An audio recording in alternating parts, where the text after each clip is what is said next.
va bien. L'aéronautique, on sait que financièrement, c'est très, très, très important. C'est des budgets faramineux. Et on nous explique qu'on ne peut jamais partager.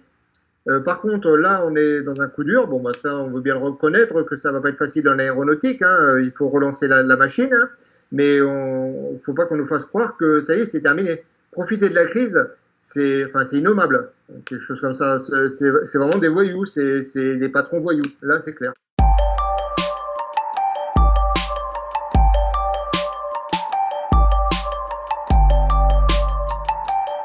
Nous, on travaille dans tous les secteurs d'activité, sur toutes les chaînes d'Airbus, à Toulouse, à Saint-Nazaire, à Marignane, sur tous les corps de métier, donc ajusteur, mécanicien, coordinateur, support technique, point fixeur, tractiste, voilà. Exactement comme Airbus. Nous sommes tous rentrés à la maison hein, le mercredi, et donc il y a eu le confinement pour tout le monde. Le lundi suivant, Airbus avait déjà commencé à remettre un peu des mesures de sécurité au vu de la contagion pour pouvoir relancer ces chaînes. Donc nous avons repris le travail le mardi, donc un peu moins d'une semaine après. Ça a recommencé très, très doucement, hein, avec 80, 100 personnes. Et au fur et à mesure, les salariés sont revenus au travail, au fur et à mesure que les protections se mettaient en place.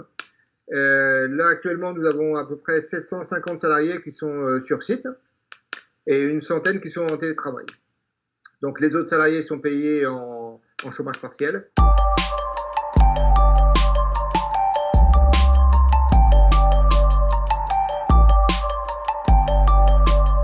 Ce matin, on était convoqués en CSE pour décider si on voulait partir sur un PSE ou alors sauver l'entreprise.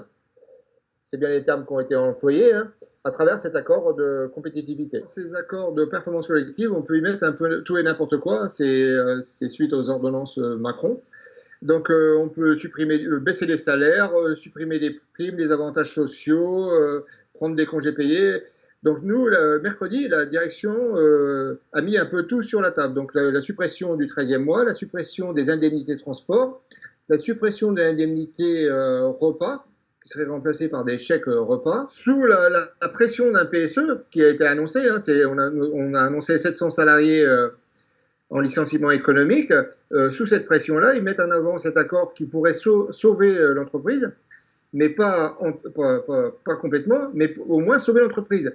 Parce qu'on parle tout le temps de sauver l'entreprise, mais pas de sauver les salariés.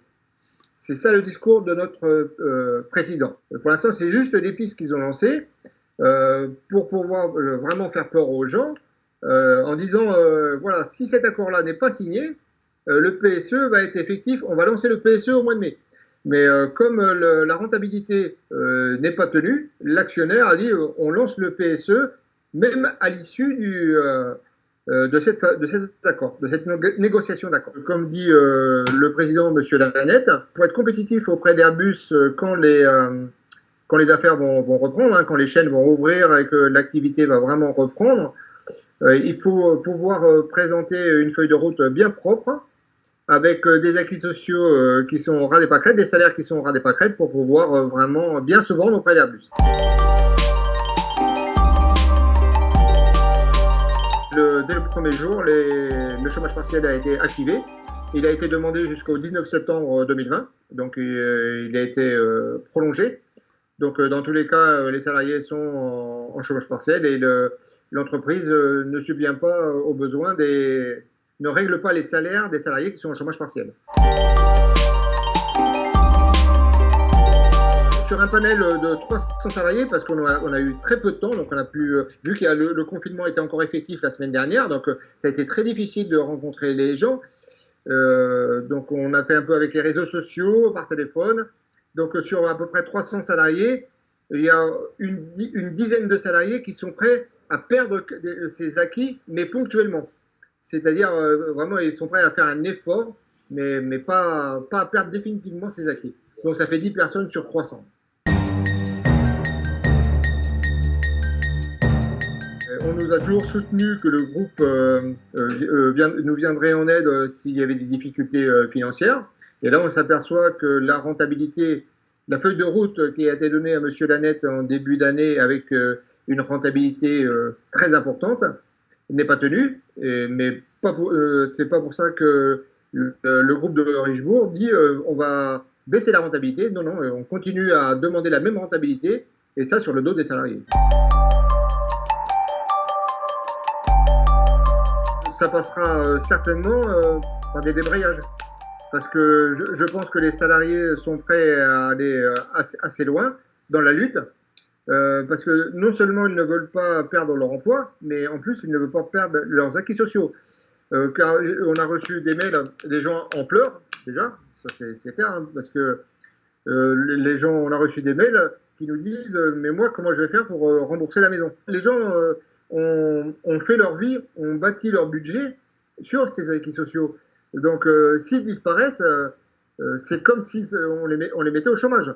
Dans tous les cas, l'accord de restructuration passe par ce PSE. Je veux dire, c'est complètement lié.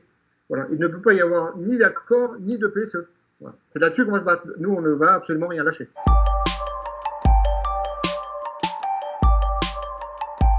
Nous ne sommes pas encore sortis de la crise sanitaire et c'est le premier jour de déconfinement et déjà la catastrophe sociale est là. Et malheureusement, j'ai envie de dire, des Richebourg est peut-être le premier d'une longue liste, puisqu'on a déjà la direction d'Air France qui vient de dire que sur la filiale Hop Air France, il y allait se poser des questions.